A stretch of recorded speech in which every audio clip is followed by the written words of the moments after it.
Welcome everyone to our channel Zreya Wealth. In this series of discussions about behavioral biases affecting personal financial decision, today we are going to discuss about status quo bias, and let's understand from Venkatesh himself. So Venkatesh, what is your thoughts on status quo bias? See, status quo bias is something where a person, individual, sticks on to the old information and whatever experience that they have got, and not trying to understand the current market situation or the current circumstances. To quote an example, you can consider real estate as a investment. I'm just giving you an example as an investment option.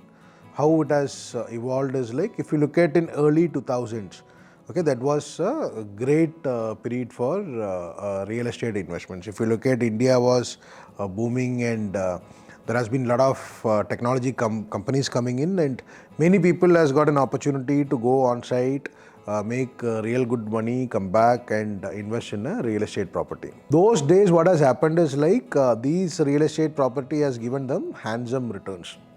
So there came a thought process that real estate is one of the non-shakeable asset class where it will keep on giving you great returns. But what has happened today, if you look at the current markets, there is a huge supply of real estate, and the prices, if you look at, and again it is not across India, most of the pockets, if you look at the metros or the tier 1 cities, the real estate prices has not gone much higher, or returns from a real estate investment has been comparatively lower than any other specific asset class to compare with.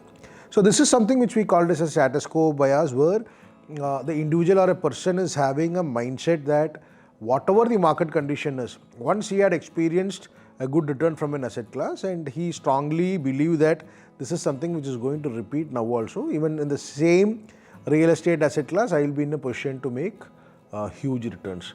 But the reality is like his thought process is wrong. At the current market circumstances, he may not be in a position to get the kind of returns what he was able to enjoy during early years of 2000. So maybe based on my past piece of experience, which was really good, I continue to believe that this asset class will be always best, and I'm getting stuck with that one particular asset class. Yes, it is not only with the asset, one specific asset class as such, your experience, okay?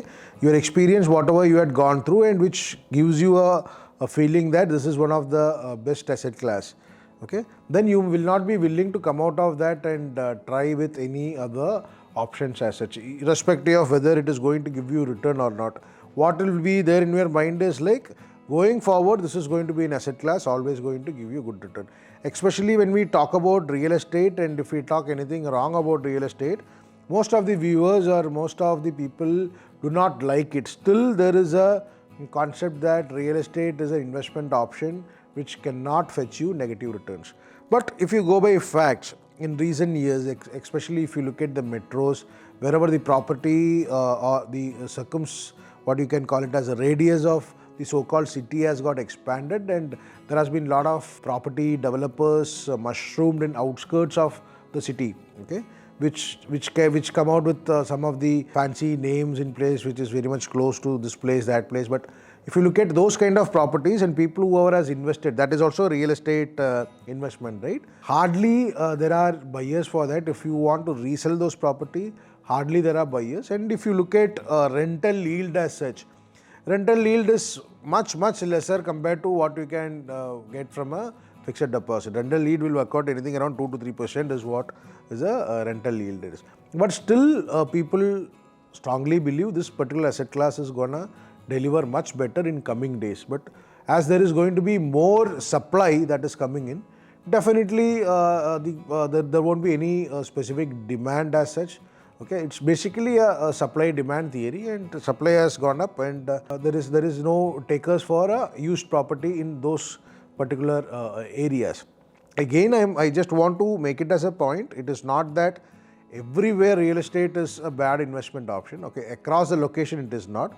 But if you look at the majority of the new projects that has come up in metros and tier 1 cities, this is what is the situation is. But still, people strongly believe this is the best option, and let me keep investing in that. So it's not just about real estate, right?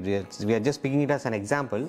It's like getting stuck to one particular asset class. And is it also about not diversifying into multiple asset classes? Yes, exactly. See, if you get stuck to a particular asset class and you believe that this is the best, then you tend not to explore other investment option to have a diversified portfolio in place with different asset classes.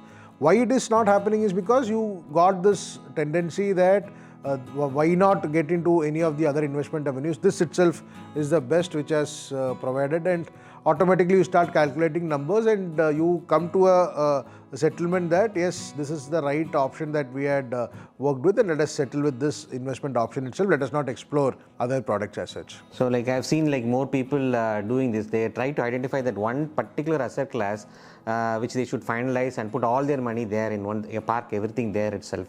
So they don't try to diversify based on their risk profile. That's risk profiling, asset allocation and rebalancing, everything comes in place here, right? Yes, that is how it has to be. Like you must not put all your eggs in one basket, the basic common sense approach, and you need to have a diversified asset portfolio in place, and you need to understand your risk profile. Risk profiling is very important. According to your risk profile, the so-called asset allocation needs to be decided, and asset allocation is what is going to be the most prominent factor for your long-term wealth creation process. Asset allocation has to be there, and you also need to set aside a proper asset allocation rebalancing strategy in place.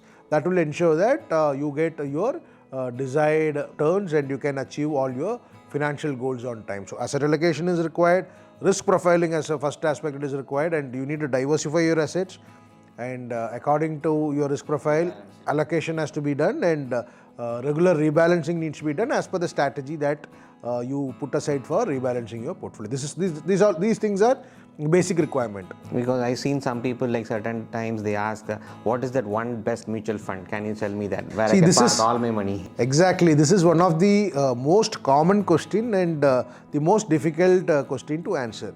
Okay, the best option, that is what they ask, which is the best fund, which is the best investment option. I have got say 10 lakh of rupees to invest with. Tell me the best option. We cannot give a straight away answer to that.